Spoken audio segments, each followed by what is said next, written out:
यहाँ पर आयत कंप्लीट हो रही है। आयत को कंप्लीट करने के बाद ऊपर एक इलामत इस्तेमाल की गई है, जैसे एक लाइन होती है, लाइन के ऊपर 2 लिखा गया है। इसका क्या मतलब है? देखें, सबसे पहले तो आप यहाँ पर वक्फ करेंगे युरजऊन, युरजऊन। क्लियर है? अब ये जो इलामत इस्तेमाल की गई है, इसका क्या मतलब है? देखें कुरान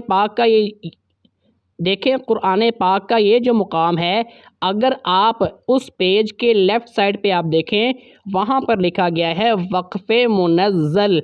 अब इसका क्या मतलब है? मुनज़्ज़ल निकला है नाजिल से।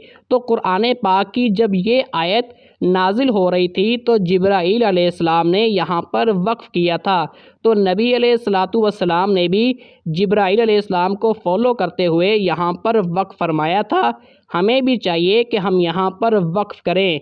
क्लियर हो गया? इसका यही मतलब है। ये एग्जाम्पल सूरह अनआम की आयत नंबर 36 में मिल जाएगी।